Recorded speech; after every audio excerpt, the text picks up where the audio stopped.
오늘 본문은 예수님이 아끼고 사랑하셨던 마르다와 마리아, 그 오라비 나사로의 죽음을 배경으로 이야기가 전개되고 있습니다.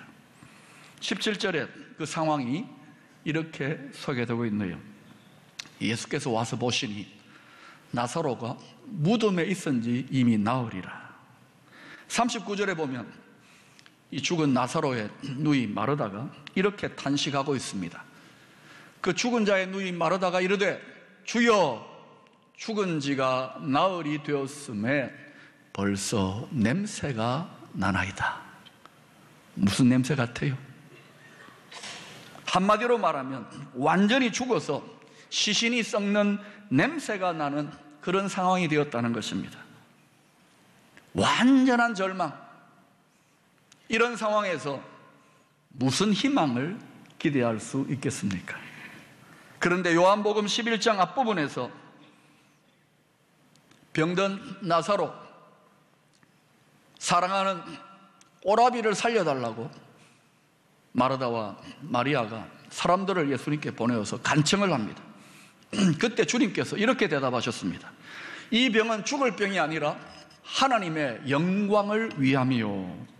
뿐만 아니라 그가 병들었다는 소식을 듣고 예수님은 바로 떠나가지 않고 그곳에 이틀간을 더욱 유하시면서 한참 있는 후에 병든 나사로가 있는 베다니로 올라가셨습니다. 왜 예수님은 이틀을 더 유하신 것일까요? 여기에는 주님의 어떤 의도가 숨어 있는 것입니다. 나사로가 완전히 죽기를 기다리신 것입니다. 그냥 죽는 것이 아니라 죽어서 썩는 냄새가 나기까지 기다리신 것입니다. 절망이 더욱 절망으로 무르익기까지 기다리신 거예요. 어둠이 더 짙은 어둠이 될 때까지 기다리신 것입니다. 사랑하는 여러분, 저와 여러분의 인생의 여정, 신앙의 여정에서도 한두 번쯤은 이런 경험들을 해보셨을 거예요.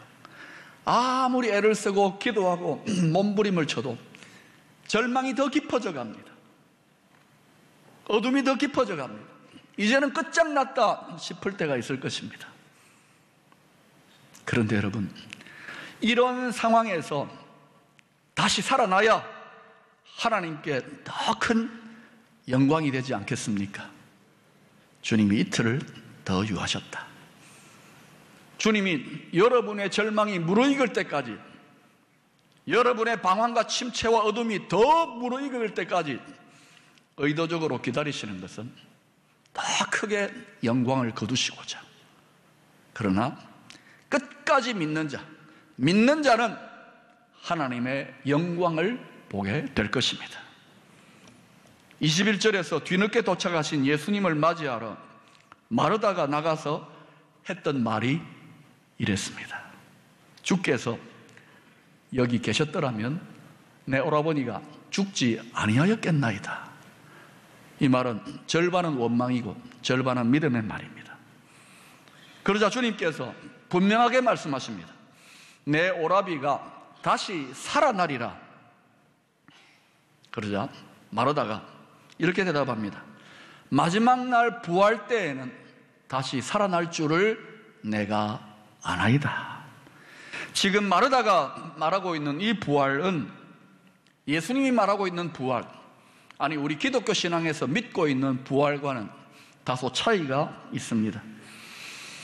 당시 유대 종교에도 부활 사상이 있었습니다. 사두개파 같은 사람들은 부활을 안 믿었지만 당시 백성들에게 막강한 영향력을 행사했던 유대 율법주의자 바리새파 같은 사람들은 부활을 믿었을 뿐만 아니라 그들은 이와 같은 초상집에 가면은 꼭 유족들을 위로하기 위하여 이런 식으로 인사를 했다고 합니다. 고인은 마지막 날에 부활할 것입니다. 아마도 당시에 나사로의 죽음을 애도하기 위해서 많은 조문객들이 이 집에 찾아왔을 것입니다. 그리고 그들 또한 당시의 관행을 따라서 고인은 마지막 날에 꼭 부활할 것입니다. 이렇게 위로의 인사를 건네었을 것입니다. 요즘도 우리가 장례식장에 가면은 고인은 좋은 데 가셨을 겁니다. 삼가 조의를 표합니다. 이런 좀 상투적이지만 무난 인사를 드리는 것과 비슷한 것입니다. 그래서 마르다는 예수님이 다시 살아난다라는 이 부활에 대한 말씀을 그저 초상집에서 흔히 들을 수 있는 상투적인 위로의 인사 정도로 이해했던 것 같습니다. 하지만 예수님이 말씀하신 부활은 유대 율법주의자 바리새인들이 말하는 부활이나 마르다가 생각하는 부활과는 전혀 다르다고 할 수 있습니다. 뭐가 다를까요? 이어지는 25절, 26절에 예수님의 말씀을 보면 그 차이를 발견할 수가 있습니다. 여러분 읽어보십시다. 시작.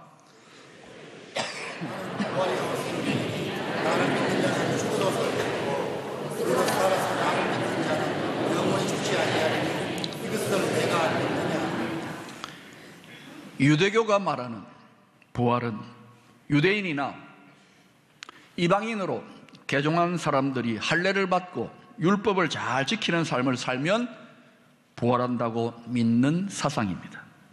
하지만 주님이 지금 말씀하시는 부활은 혈통이나 선한 행위나 율법을 지키는 것으로 부활하는 것이 아니고 오직 부활이요 생명이 되시는 예수님을 믿어야만 부활한다라고 말씀하신 것입니다. 오직 예수를 믿음으로 부활하여 영원한 생명에 참여하게 된다라고 주님이 선언하고 있는 것입니다. 이 진리를 굳게 믿는 사람, 이 진리를 의심 없이 받아들이는 사람이 바로 크리스찬입니다. 복음서에 보면 예수님은 3번에 걸쳐서 죽은 자를 다시 살리셨습니다. 먼저는 누가복음 7장에 나타나는 나인성 과부의 죽은 아들을 살리셨어요. 이어서 누가복음 8장에 회당장 야이로의 죽은 딸을 다시 살리셨습니다. 그리고 3번째로 오늘 본문에 죽어서 썩는 냄새가 나기 시작하는 나사로를 살리셨습니다. 이렇게 죽은 자를 살리는 기적을 통하여 예수님은 자신을 생명의 주관자요 부활이요 생명인 것을 지금 알려주고 있는 것입니다. 더하여서 이러한 죽은 자를 다시 살리는 기적의 사건을 통하여 이제 조금 있으면 예수님 자신이 십자가에서 죽으시고 부활하게 될 그 사건을 예고하는 예고적인 의미가 있는 것입니다. 예수님의 부활은 그냥 혼자만의 부활이 아닙니다.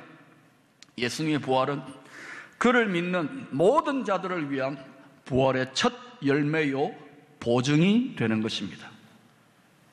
예수님의 부활하신 모습은 예수님을 믿는 자들에게 우리 또한 부활할 것인데 그 부활에 대한 샘플이요 견본으로 예수님이 부활을 하신 거예요.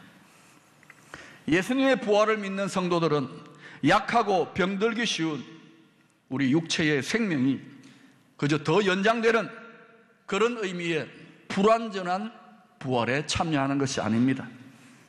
예수님이 우리에게 주시는 부활은 완전하고도 영원하고도 영광스러운 부활에 참여하도록 우리에게 길을 열어주신 줄로 믿습니다. 고린도전서 15장 20절은 이 사실에 대해서 이렇게 증거하고 있습니다. 그러나 이제 그리스도께서 죽은 자 가운데서 다시 살아나사 잠자는 자들의 첫 열매가 되셨도다. 우리가 예수님의 부활을 통해 우리의 부활을 믿고 소망한다는 말은 크게 2가지의 의미가 있습니다. 첫 번째는 미래적인 종말적인 의미의 부활을 믿는다는 것입니다. 우리를 위해서 부활의 첫 열매가 되신 예수 그리스도를 믿음으로 우리는 썩어질 육체의 죽음을 뛰어넘어 영원한 천국에서 주님과 함께 부활의 몸을 입고 왕노릇하게 될 줄로 믿습니다. 이 미래의 소망을 분명하게 붙드는 성도는 우리의 종말이 이 땅에서 화장터의 한 줌의 재로 땅 속에서 허망하게 썩어지는 모습으로 끝나지 않는다는 것을 굳게 믿고 담대한 소망 가운데에 살아가게 되는 것입니다. 사랑하는 여러분, 하늘의 먹구름이 짙게 드리워져 있다 하더라도 우리는 그 너머에 높은 하늘 위에 찬란한 태양이 여전히 존재하고 빛나고 있다는 것을 상식적으로 알지 않습니까? 성령으로 말미암아 영적인 눈을 갖게 된 성도는 육체의 죽음의 절망을 뛰어넘어 찬란하게 빛나는 영광스러운 부활의 모습을 바라보며 소망하게 되어 있는 것입니다. 그것이 장차 성도들이 나아가 누리게 될 영광의 소망인 줄로 믿습니다. 그러나 더 나아가서 이 미래적인 부활의 소망은 고달픈 문제 많은 인생을 살아가는 우리들에게 현재적 능력으로서의 부활이 되어야 하는 것입니다. 우리가 구약 성경을 살펴보면 하나님의 백성들을 위협하는 수많은 전쟁의 이야기들이 나오고 있습니다. 다른 종교적인 경전과는 달리 성경에는 유독 전쟁 이야기가 많이 나와요. 이 전쟁은 무엇을 의미합니까? 하나님의 백성들, 특별히 교회와 성도들을 말하지요. 오늘날로 말하면 끊임없이 하나님의 백성, 교회와 성도들을 도적질하고 죽이고 멸망시키려고 하는 원수의 세력들과의 영적인 싸움의 그림자로서의 전쟁인 것입니다. 그런데 그 대부분의 전쟁들이 도저히 승산이 없는 그러한 절망적인 전쟁이었다는 것을 우리는 성경을 통해서 알게 되죠. 예를 들자면 열왕기하 19장에 보면 아수르 왕 산헤립이 아수르 제국에 엄청난 군대들을 이끌고 와가지고 히스기야 왕이 다스리고 있는 예루살렘 성을 포위합니다. 그때에 한 줌의 세력도 안 되는 유다의 백성들과 히스기야 왕은 이제는 꼼짝없이 죽는 거예요. 그 절망적인 상황 속에서 왕이 친히 왕복을 찢어놓고 하늘을 향하여 통곡하며 부르짖는 상황이 벌어집니다. 또한 역대하 20장에 보면은 모압과 암몬과 마온의 막강한 연합군이 유다 왕 여호사밧과 전쟁하기 위하여 나와왔을 때 유다의 모든 백성들과 여호사밧 왕은 오직 하나님만 바라보며 통곡하며 부르짖을 수밖에 없는 절망적인 상황이었습니다. 자, 이와 같은 전쟁에 처한 하나님의 백성들의 마음에 어떤 마음이 깃들일 것 같습니까? 죽음의 공포, 두려움, 그리고 깊은 절망감이 하나님의 도성, 하나님의 백성들의 마음을 지배했을 것입니다. 모든 것이 다 끝장난 거예요.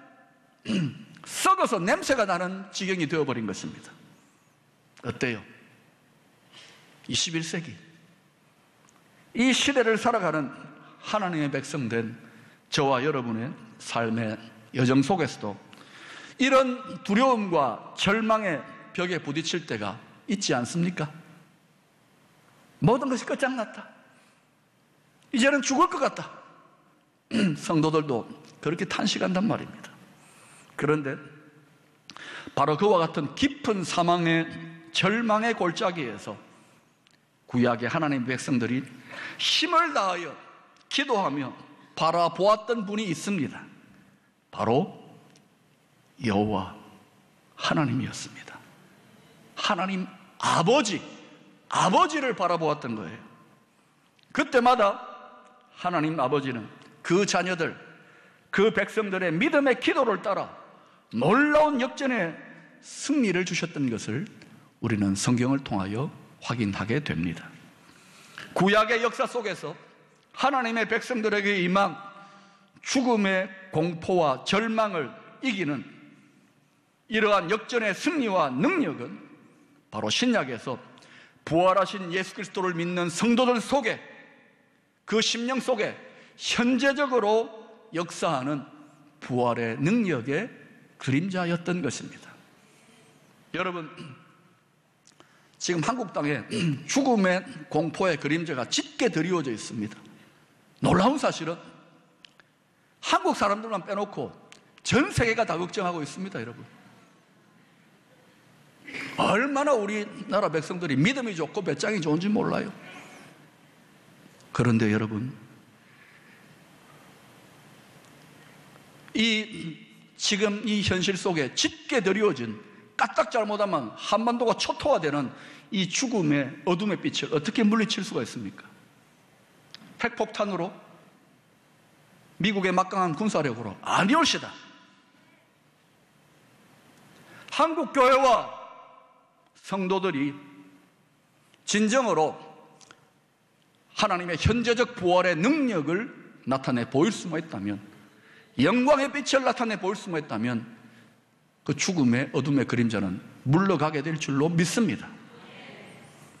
한국 교회를 향한, 성도들을 향한 각성의 경고라는 것을 알아야 합니다.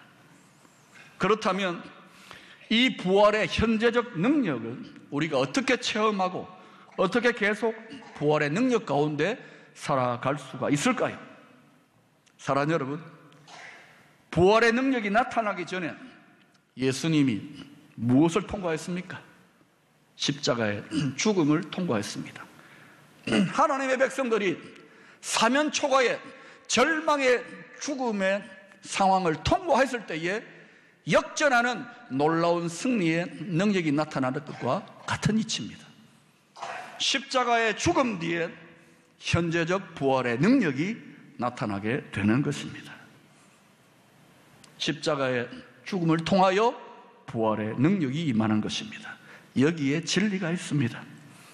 죽음 이후에 임할 먼 종말적 미래가 아닌 살아있는 지금 여기에서 우리가 부활의 능력을 맛보며 살아가려면 십자가에 먼저 우리 자신의 죽음을 경험해야 하는 것입니다.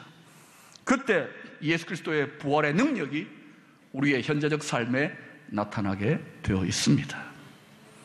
사도 바울은 이 진리를 갈라디아서 2장 20절에서 이렇게 설명하고 있습니다. 내가 그리스도와 함께 십자가에 못 박혔나니 그런 적 이제는 내가 사는 것이 아니요 오직 내 안에 그리스도께서, 부활하신 그리스도의 생명의 능력이 내 안에서 산다고 고백했습니다.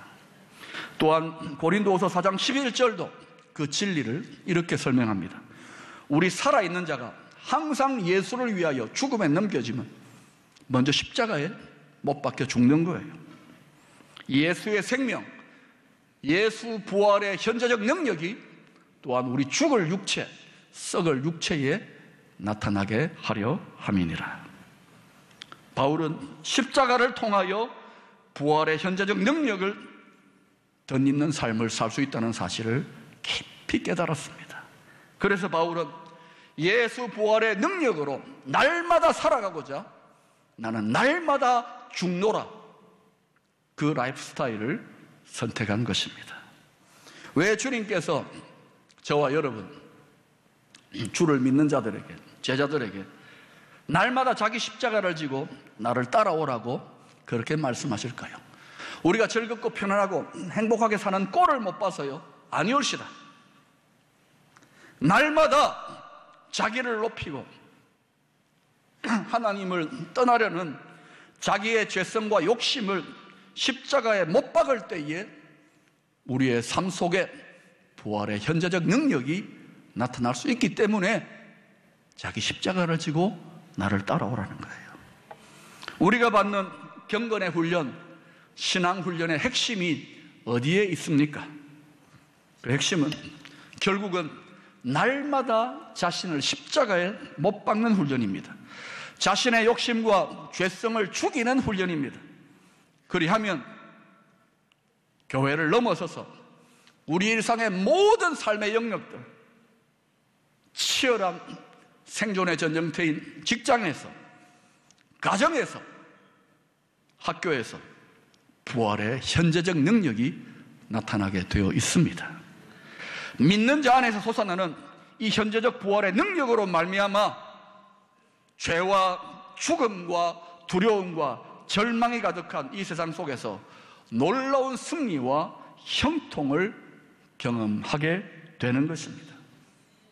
한국교회와 성도들이, 더 많은 교회와 성도들이 자신을 십자가에 기꺼이 못 박게 될 때에 현재적 부활의 영광의 빛이 이 한반도를 비추면서 복음의 통일과 놀라운 평화가 임하게 되는 거예요.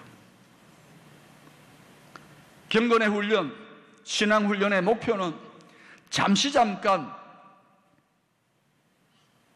그 현재적 부활의 능력을 경험하는 것이 아니라 우리의 모든 일상 속에서 이 부활의 능력을 계속해서 잘 지키면서 보존하면서 그 능력을 따라 살아가도록 하는데 목표가 있는 것입니다. 우리의 제자훈련이나 각종 말씀훈련의 목표가 그거예요. 잠깐 반짝하고 끝나는 게 아니라는 말입니다. 믿음의 훈련이 잘 되어졌던 다니엘 선배를 한번 생각해 보십시다.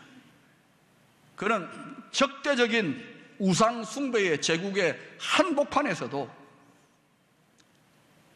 이리떼가 드글드글거리는 곳에 힘없는 양처럼 던져졌는데도 생애 전체를 통하여 위대한 하나님의 승리를 그의 일생을 통하여 나타나게 되었습니다. 잠깐 반짝하고 끝난 게 아니라는 말입니다. 그 능력은 무엇입니까? 바로 그 안에서 능력으로 역사했던 모든 방해와 절망과 침체를 이겨내는 현재적 부활의 능력으로 승리했다는 것을 알아야 합니다. 사도 바울을 보십시오.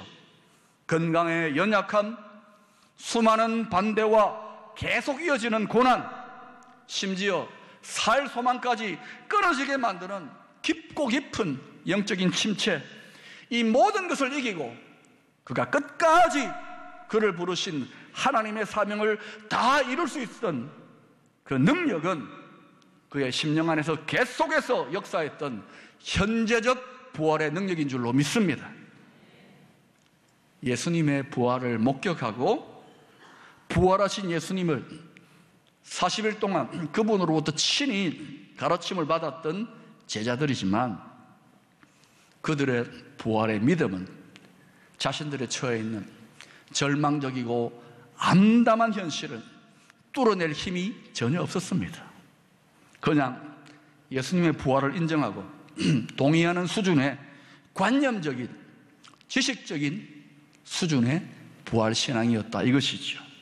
그러나 그들이 주님의 명령대로 예루살렘 다락방에서 열흘간 전심으로 기도했을 때 성령의 충만한 능력이 그들 가운데 임하게 되므로 제자들은 얼마 전까지 두려워 뿔뿔이 흩어지고 도망갔는데 어떤 반대나 고난, 심지어 죽음조차도 두려워하지 아니하고 담대히 전진할 수 있는 놀라운 부활의 능력을 덧입게 되었다는 것입니다. 사랑하는 여러분, 절망과 두려움을 이기는 부활의 능력이 우리의 고달프고 힘든 삶의 현장에서 역사하기를 원하신다면 여러분의 능력과 여러분의 생각으로 살아가는 것을 포기하시기를 바랍니다. 날마다 자신의 죄를 십자가에 못 박고 자기 십자가를 지기를 스스로 훈련하시기를 바랍니다. 바울처럼 날마다 예수와 함께 죽는 삶의 스타일을 기꺼이 배우시기를 바랍니다. 그렇게 할 때에 저와 여러분의 삶 속에 점점 더 부활의 현재적 능력이 놀랍게 나타나게 될 것입니다. 그리고 이 능력이 우리 속에 계속 지켜지고 보존되어지고 나타나게 되면 가는 곳마다 하나님 나라의 놀라운 승리와 형통의 역사가 나타나게 될 줄로 믿습니다.